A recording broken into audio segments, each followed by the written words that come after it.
안녕하십니까? 보이스피싱 사기 없는 밝은 세상을 만드는 유튜브 보이스피싱 백신입니다. 오늘은 제 7편으로 저와 함께할 주제는 요즘에 기승을 부리는 보이스피싱 수법과 사기꾼들이 피해자에게 접근을 한 실제 문자 사진을 보면서 이런 미끼에 나는 어떻게 대처할 것인가 입니다. 오늘 방송은 금융계좌를 가지고 계신 모든 국민들과 함께하고 싶습니다. 방송 중에서 꼭 기억하실 내용은요. 보이스피싱 조직에서 돈을 받거나 계좌를 빌려주면 나는 그 사기꾼 조직의 공범으로서 형사처벌을 받는다는 것입니다. 범죄 조직이 인출 책임자, 송금 책임자를 섭외하려고 보낸 문자인가요? 네. 보이스피싱 사기꾼 조직이 조직원을 모집하기 위해 접근하는 수법을 함께 보겠습니다. 읽어볼게요. 해외 전문 직구업체 송금 업무만으로 건당 50만원, 현금 전달 재택 알바 구함, 가상화폐 또는 상품 구매 대행 알바 구함이라고 문자가 적혀 있죠. 전문 기술이 필요 없는 구매 대행, 환전 등 단순 업무만으로 고객의 수익을 올릴 수 있음. 계좌를 대여만 해주더라도 고액의 수익을 보장함이라는 문자도 올 때가 있습니다. 사기칠 대상자에게 연락이 오면 현금 카드나 돈을 송금할 테니 계좌번호를 빌려달라고 하여 사기 범죄에 악용합니다. 문자 내용을 봤을 때 보이스피싱 조직이라 의심가지 않나요? 그런데 2018년도에 이와 같은 문자에 6만 계좌 이상의 명의인이 스스로 보이스피싱 범죄의 계좌를 제공했다는 보도가 있습니다. 2017년보다 30% 이상 급증한 결과예요. 사기꾼들은 실제로 송금하고 나면 10만 원 정도 계좌로 입금합니다. 그러나 그 다음부터가 문제입니다. 당신도 공범이라고 위협합니다. 이제부터는 형사처벌을 피하기 위해서라도 보이스피싱 사기 조직의 꼭두가시가 되고 마는 것이죠.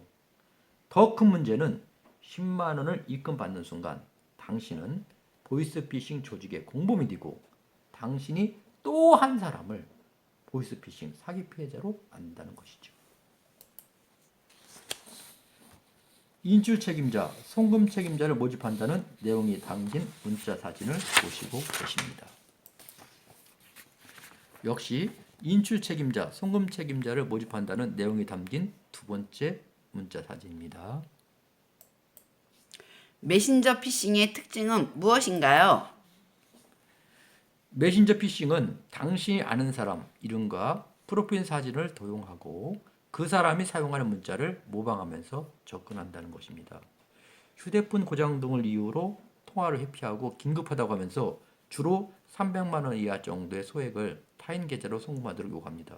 물론 타인 계좌는 대포 통장을 만드는 경우가 많습니다. 그러나 최근에 금융기관에서 철저한 신원 확인 후 통장을 만들어주는 최근 사례로 인해서 앞에서 본 송금책이나 전달책 등 공범들의 계좌를 악용하는 경우가 많습니다. 메신저 피싱의 피해는 얼마나 심각한가요? 2018년도 메신저 피싱 피해 금액은 144억 원에 이릅니다. 2017년도에 비해서 273% 급증한 것이죠. 특히 자녀, 조카 등을 사칭해서 부탁을 하고 거절하지 못하는 상황을 연출함으로써 가족 어려움을 내 어려움 이상으로 생각하는 50 내지 60대가 대부분 피해자입니다. 가족이나 친지 등이 메신저로 돈을 요구하는 경우에는 반드시 직접 전화를 걸어서 확인해야 합니다. 실제로 사기꾼들이 접근한 문자 사진을 함께 보겠습니다. 먼저 프로필 변경에 대해 휴대폰 고장을 핑계로 해서 통화를 회피하고 송금을 요구하면서 접근한 메신저 피싱 문자 사진입니다. 두 번째 사진은 부모, 이모, 삼촌 등 호칭을 특정하기 쉬운 사람에게 접근해서 송금을 요구한 메신저 피싱 실제 문자입니다. 역시 세 번째 사진은 인증서 오류 등으로 송금을 잘못하였으니 송금된 돈을 타인 계좌로 송금해 줄 것을 요구하면서 접근한 메신저 피싱 실제 문자 사진입니다. 내 돈이 아니므로 사기꾼이 요구하는 계좌로 송금하는 경우가 많지요. 그러나 개인적으로 송금하면 자금 세탁 계좌로 악용되는 경우에 해당됩니다. 임의로 송금하지 말고 거래은행에 사기용 계좌로 신고하고 은행에서 안내한 절차에 따르십시오. 베푼 호의가 당신을 범죄자로 만들 수 있음을 명심하여야 합니다. 다음 시간 주제는 무엇인가요? 네, 다음 시간에는 경찰관을 상대로 대담하게 사기 행각과 보복범죄를 저지르는 보이스피싱 사기꾼들의 악랄함을 함께 알아보는 시간을 갖겠습니다. 추워지는 겨울 날씨에 건강 조심하시고 함께한 시간에 공감을 하시거나 힘을 실어주시고 싶다면 구독과 좋아요를 꼭 눌러주세요.